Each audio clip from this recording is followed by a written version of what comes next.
Hi, good evening to all my viewers. This is Shivani Kapoor and आप देख रहे हैं क्रिकेट मेडन। तो भाई पाकिस्तान का सफर खत्म हो गया है, वर्ल्ड कप में खत्म हो गया है। बैटिंग फर्स्ट करते तो 400 रन, 500 रन, ये 100 रन, वो 100 रन, 1000 रन लगा देते एंड फिर इंग्लैंड को 100 में आउट कर देते, 50 में आउट कर देते। तो भाई ऐसी अनहोनी नहीं हुई क्योंकि बाबर का लक नहीं चला टॉस में and Jos Buttler won the toss and he elected to bat first. काफ़ी स्माइल्स एक्सचेंज थे, काफ़ी हंसी एक्सचेंज थी आपस में। बाबर की सैड हंसी थी, जॉश बटलर को समझ नहीं आ रही थी वो क्या बोले, बट जो हुआ वो हुआ। एंड अब चलो, अब इक्वेशन ऐसा है कि कुछ 50 रन 2 ओवर में, 100 रन 3 ओवर में, तो कुछ नहीं होगा, कुछ भी नहीं होगा। मैंने 3 दिन पहले ही एक वीडियो डाली थी और सारे फैंस को ये समझाया था कि कोई पॉसिबिलिटी नहीं है एंड इस चीज़ पे ज़्यादा उम्मीदें ना लगाए। तो भाई अब हो गया पाकिस्तान का सफ़र फिनिश। अब वो लेंगे रात की फ़्लाइट या कल सुबह की फ़्लाइट एंड दिवाली से पहले उनका टाटा बाय बाय हो जाएगा। तो इस चीज़ में सबसे ज़्यादा इम्पॉर्टेंट ये चीज़ है कि पाकिस्तान ऐसी बुरी हालत में, पहली बात कि वो पहुंचा ही क्यों। हमने पहले भी काफ़ी वीडियोस में डिस्कस किया है, लाइव शोज़ में डिस्कस किया है कि पाकिस्तान क्रिकेट में क्या प्रॉब्लम है। तो बड़ी शॉर्ट सी वीडियो मैं बनाऊंगी क्योंकि काफ़ी ट्विटर में और सारे इंस्टाग्राम यूट्यूब में काफ़ी बातें चल रही हैं कि भाई ये हुआ कैसे एंड हम आउट कैसे हो गए। अभी तक पाकिस्तान के फैंस, यूट्यूबर्स, उनके सारे क्रिकेट एनालिस्ट थे, वो उम्मीद में बैठे हुए थे कि आज कुछ चमत्कार हो जाएगा, पर जैसे ही पाकिस्तान की बॉलिंग आई वैसे ही उम्मीदें टूट गई। सो एनीवे, सबसे बड़ी बात यह है कि आज के दिन जो इतना बड़ा मैच था पाकिस्तान के लिए, एक इज्जत बचाने वाला मैच था, उसमें भी हैरिस रऊफ को और शादाब को खिला दिया गया। तो भाई हैरिस रऊफ 500 रन्स के लिए जा चुके हैं इस वर्ल्ड कप में। आई थिंक वो 3rd highest scorer in terms of runs बन गए हैं जिन्होंने बैट से स्कोर किया है। एंड बैटिंग टीम को वो गिविंग अवे रन्स के लिए कंपटीशन दे रहे हैं। 3rd नंबर पे है विराट कोहली और डिकॉक के बाद, आई थिंक या रचिन रविंद्रा के बाद। सो हैरिस रऊफ, वेल डन, आपके लिए क्लैपिंग है। आपके वजह से आपकी पूरी 25 करोड़ की जनता आज टेंशन में है, दुखी है एंड डिप्रेशन में है। सो बहुत बहुत बधाइयाँ हों to Haris Rauf. Many congratulations to him for letting his entire country down. And Shadab ji, आप करते क्या हैं? आप क्या मतलब क्या आपका एजेंडा है? आपने फुल टॉस ही देने हैं, आपने कैचेस ही छोड़ने हैं, आपने अजीब अजीब हरकतें करनी है। और मुझे ये समझ नहीं आ रहा, ये चौकों के लिए पिट रहे हैं तो ये हंस क्यों रहे हैं? मतलब हैरिस रऊफ हंस रहा है, शादाब हंस रहा है, शहनशाह अफरीदी कैच ड्रॉप करके हंस रहा है। तो मुझे समझ नहीं आ रही कि ये जीतना भी चाहते हैं कि इनका दिमाग में ऐसे है कि यार हम तो हारी हुई टीम है, हमें तो वैसे ही ड्रॉप कर दिया जाएगा, हमारे तो वैसे भी अब ज़्यादा फ्यूचर नहीं रह गया है, तो हंसना ही है, अब उसमें रोने की क्या बात है। सो मैं देख रही हूँ कि जो सारे क्रिकेटर्स हैं फील्ड में, उनका कैजुअल सा अप्रोच है, एकदम उनको परवाह ही नहीं लग रही कि क्या हो गया। अभी 2 दिन पहले जब ये घंटी बजी थी कि ये इन्होंने पता नहीं कितने 287 रन से जीतना है, उसके बाद ही पीसीबी ने एक फनी सी वीडियो डाल दी प्लेयर्स की जिसमें वो कॉपी कर रहे हैं बाकी प्लेयर्स को, कैसे वो खड़े होते हैं, कैसे वो शॉट्स मारते हैं। मतलब इसका मतलब क्या है? पूरी तुम्हारी जनता रो रही है कि हम वर्ल्ड कप से बाहर हो गए, ये हो गया, वो हो गया। तो पीसीबी को क्या मतलब है कि ऐसी फनी सी वीडियो कुछ 1 घंटे बाद अपलोड कर देते हैं जिसमें वो हसन अली और पता नहीं कौन कौन खड़े होके कॉपी कर रहा है दूसरे क्रिकेटर्स को और गेस कर रहे हैं, गेम खेल रहे हैं कि भाई हंसी मजाक चल रहा है। तो मतलब आपको तो कोई परवाह ही नहीं है। आप इंडिया घूमने के लिए आए थे, फिरने के लिए आए थे, शॉपिंग वॉपिंग करने आए थे, एक्सक्यूजेस बनाने आए थे और दिल पाकिस्तान करने आए थे, और ये सब करके आपने 1-1.5 महीने की छुट्टी मना ली और अब वापस जा रहे हैं। गालियां तो पड़ रही हैं तो पड़ रही हैं, लोग ट्विटर पे, इंस्टा पे, यूट्यूब पे रो रहे हैं तो रो रहे हैं। कोई बात नहीं, मतलब मुझे नहीं लगता इन क्रिकेटर्स को कुछ खास इस चीज़ का फर्क पड़ रहा है। और ये बाबर आजम मतलब बैठ के कल प्रेस कॉन्फ्रेंस में क्या कह रहे हैं मुझे समझ नहीं आ रही। झूठ पे झूठ कह रहे हैं हमारा प्लान है। तो भाई तुम्हारा प्लान यही था कि हम कुदरत का निज़ाम, हमें टॉस जिता दे। मुझे लगता है कि बाबर आजम का यही प्लान था कि कहीं से कुदरत का निज़ाम आ जाए और टॉस ये जीत जाए और ये 500 रन लगा दे। वो जो फकर जमन बेचारे को उन्होंने ड्रॉप करके रखा था पहले मैच के बाद, नेदरलैंड्स के मैच के बाद फकर जमन को ही ड्रॉप कर दिया। इंडिया के मैच से पहले उसको ड्रॉप भी कर दिया, मतलब जो बेस्ट प्लेयर इंडिया के अगेंस्ट खेलता है, सो उसको ड्रॉप करके तुम अब कल बैठ के बेशर्मो जैसे बोल रहे हो अगर फकर 30 ओवर खेलेगा तो हम 500 रन बना देंगे। अरे भाई कितने तुम्हारा बेशर्मो, कितने ज्यादा झूठ बोलते हो, कितने ज्यादा तुम्हें पता है तुम टॉस हार गए हो, तुम्हारी बॉलिंग आ गई जो एक्चुअली में हुआ, ठीक है, तो तुम्हारा कोई प्लानिंग नहीं चलने वाली, तो सीधा सीधा प्रेस कॉन्फ्रेंस में बोलो यार कि हमने be really messed up big time and हमसे गलती हो गई, हमने अच्छी क्रिकेट नहीं खेली, हमने अपनी कंट्री को लेट डाउन किया है, लोगों को लेट डाउन किया है, सच बोलो, ठीक है। बहाने माजियां जब तक आप लोग मारेंगे और जब तक ये स्टोरियां बनाते रहेंगे तब तक आपकी कंट्री के साथ यही होता रहेगा, आपके प्लेयर्स, आपकी टीम, सब कुछ। और इसके बाद मैं बहुत बड़ा जो गुनहगार मानती हूँ वो पीसीबी को मानती हूँ, क्योंकि पीसीबी में चल क्या रहा है यार, चीफ सिलेक्टर ही नहीं है उनका, इंतजाम का नया ही फंडा बाहर आ गया है कि भाई वो रिजवान के साथ और बाबर के साथ और किसके साथ कोई कंपनी में डायरेक्टर है और मीडिया, वहां से मीडिया एजेंट्स उन्होंने पकड़ के रखे हुए हैं और वही मीडिया एजेंट्स सिलेक्शन कर रहे हैं, तो मेरिट के बेसिस पे नहीं हो रहा है, मीडिया एजेंट्स के बेसिस पे हो रहा है, और तुम ऐसी चीज में इन्वॉल्व हो तो तुम सिलेक्शन का जॉब ले ही क्यों रहे हो, मतलब और पैसे कमाने के लिए और अपनी जनता को बेवकूफ बनाने के लिए। तो आई डोंट अंडरस्टैंड यार, ये मतलब वहां चल क्या रहा है। वो जका अशरफ वहां बैठ के कुछ किसी की व्हाट्सएप चैट्स लीड कर देता है, पूरी फूट पड़ी हुई है कैप्टन के बीच में, सिलेक्टर के बीच में और चेयरमैन के बीच में, एकदम तबाह कर दिया है। वर्ल्ड कप के बीच में ड्रामे हो रहे हैं, कोई नमाज पढ़ रहा है, अरे भाई यू नमाजी, तुम्हारे को उस दिन के बाद तुमने जो हरकत की, ड्रामा किया, अपने लोगों को बेवकूफ बनाया, इंडियन पब्लिक का इतना तुमने रिएक्शन वो किया, बेवकूफ आदमी, उसके बाद से तुझे मौका ही नहीं मिला, तुझे मौका ही नहीं मिला अपनी नमाज पढ़ने का वहां बैठ के।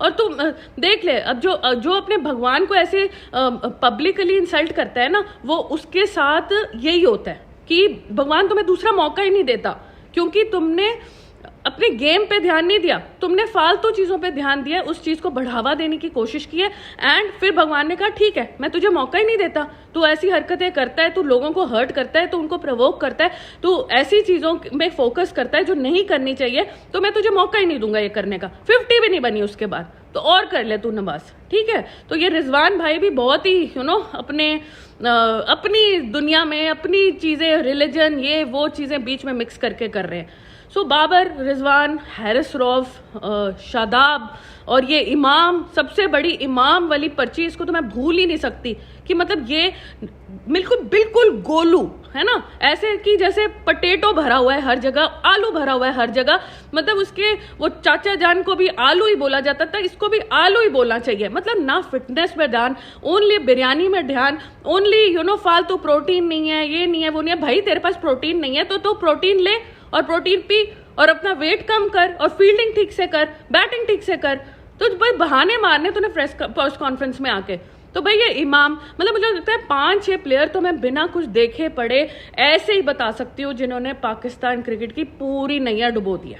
तो भाई जितने लोग मजाक उड़ा रहे हैं, उनके खुद के लोग वहां बैठ के, मैंने देखा है कितने जर्नलिस्ट हैं और कितने वो है, वो इतने ज्यादा गुस्से में है कि वो खुद ही टीम का और खुद ही क्रिकेट का मजाक उड़ा रहे हैं।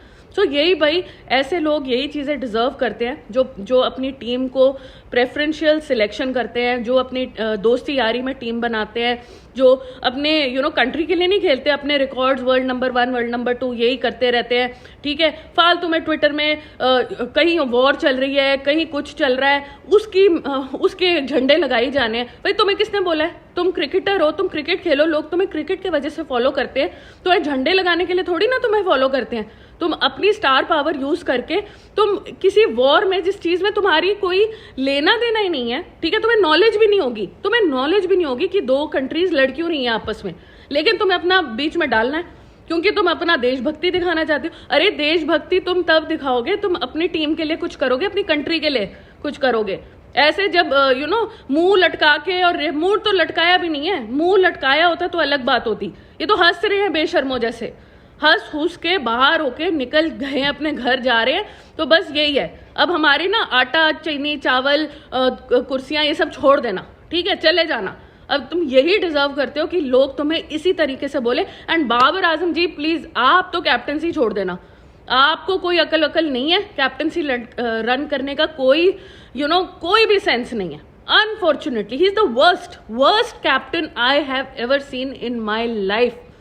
सो वहां जो लोग उसको किंग कहते हैं ना, आप सारे लोग जो सुन रहे हैं, अगर आप असलियत अभी भी नहीं मानेंगे, अगर आप अभी ऐसे लोगों को सपोर्ट करेंगे जो अपने लिए खेलते हैं, रिकॉर्ड्स के लिए खेलते हैं और कंट्री के लिए नहीं खेलते। और आप बोल क्या रहे हो कि मैच फिक्स है? लोग मुझे मैसेज करके बोल रहे हैं भाई इंडिया ने फिक्सिंग की हुई है। इंडिया ने क्या फिक्सिंग की है? मुझे आप ये बताइए कि अगर इंडिया आपके प्लेयर्स को फिक्स कर रहा है, ठीक है, अगर आपके प्लेयर्स को फिक्स कर रहा है तो आप ये कह रहे हैं आपके प्लेयर बिक रहे हैं। वर्ल्ड कप के लिए वो बिक गए आपके सारे प्लेयर, मतलब उनका कोई दीन ईमान नहीं है कि हम वर्ल्ड कप खेलने गए हैं, हमारी कंट्री की रेपुटेशन एट स्टेक है, हमें नहीं बिकना है। तो इसमें तो आपके प्लेयर्स की गलती है ना कि वो पैसे लेने के लिए राजी हो गए। कोई फिक्सिंग नहीं हुई है, सारे अपने दम पे खेल रहे हैं। इस मिकी आर्थर को पकड़ो, सबसे बड़ा ये चोरों का बाप, और ये सबसे बड़ा जो गलती है ना इसमें उस मिकी आर्थर की है, क्योंकि उसकी रिस्पॉन्सिबिलिटी थी इस टीम को गाइड करना, इस टीम को सिखाना, इस टीम के लिए प्लानिंग करना। प्लानिंग तो दूर, वो दिल पाकिस्तान की प्लानिंग करते रह गया। उसको बस डीजे की प्लानिंग करनी थी, उसको बस एक्सक्यूजेस, सिक्योरिटी और इन चीज़ों की प्लानिंग करनी थी। बीसीसीआई इवेंट, आईसीसी इवेंट, बस जो बहाने मारने की उसने प्लानिंग करनी थी। इनको क्रिकेट खिलाने की कोई प्लानिंग नहीं थी इनकी। एंड बार बार इस हैरिस रॉफ को क्यों खिला रहे हो भाई? क्या रिश्तेदारी है? 500 रन पिट गया एक वर्ल्ड कप में।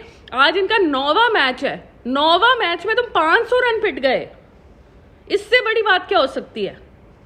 तो एनीवेज यार, मुझे तो बहुत गुस्सा चढ़ रहा है जब मैं बुरी क्रिकेट देखती हूँ ना, और जब मैं प्लेयर ऐसे क्रिकेटर देखती हूँ जो अपने टीम के लिए नहीं खेल रहे होते, कंट्री के लिए नहीं खेल रहे होते, सिर्फ अपने लिए खेल रहे होते और बेवकूफियां कर रहे होते हैं ना, तो मुझे बहुत गुस्सा चढ़ जाता है। एंड आई एम श्योर आप लोगों को भी चढ़ना चाहिए। आप लोगों को, जो पाकिस्तानी पब्लिक इस वीडियो को देखेगी, अगर जब तक आप लोगों को गुस्सा नहीं चढ़ेगा और आप डिमांड नहीं करोगे कोई चेंज लाओ यार टीम में, तब तक इस टीम में कोई चेंज नहीं होगा। तो आपको उठना है और आपको डिमांड करना है कि भाई कुछ बदलाव आए, ताकि कुछ इंप्रूवमेंट आए। आगे ऑस्ट्रेलिया का टूर है, उसमें क्या करोगे? व्हाइट वॉश होके वापस आ जाओगे? ऑस्ट्रेलिया भी फिक्स कर देगा। फिर वर्ल्ड कप आ रहा है दोबारा से, फिर हाँ, दूसरा तो पीएसएल का बाजा बजने लग गया है। मतलब पीएसएल पे फोकस डाल रहे हैं सारी पब्लिक का कि भाई ये सिलेक्शन हो गई, ये अनाउंसमेंट हो गई। वो क्या है पीएसएल यार? कुछ भी नहीं है। इंटरनेशनल में अगर आप सारे मैचेस हार रहे हो तो पीएसएल क्या खेलने का क्या मिल जाएगा आपको यार? क्या अवार्ड मिल जाएगा? पूरी वर्ल्ड में अपनी बेइज्जती करा के आप घर जा रहे हो, ठीक है, इतने मैचेस हार के आप घर जा रहे हो, तो उसके बाद तुम पीएसएल की तुम वो कर रहे हो। मुझे तो समझ ही नहीं लगती कि लोग क्या सोचते हैं। अरे यार, बॉयकॉट करो इस पीएसएल को, इंटरनेशनल क्रिकेट में फोकस करिए, ऑस्ट्रेलिया टूर में फोकस करिए, आगे वर्ल्ड कप आ रहा है T20 का, उस पर फोकस करिए और टीम में कुछ सुधार लाने की कोशिश करिए। Otherwise it is going to go to the dogs. Pakistan cricket will go, it will finish with such kind of people. Anyway, मैं तो काफ़ी गुस्से में हूँ क्योंकि बुरी क्रिकेट से मुझे बहुत ज़्यादा नफरत है।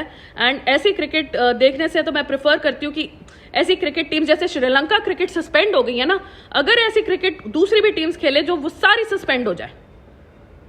आई feel this is the best way to suspend teams if they are playing selfishly and if they are continuously losing in this manner.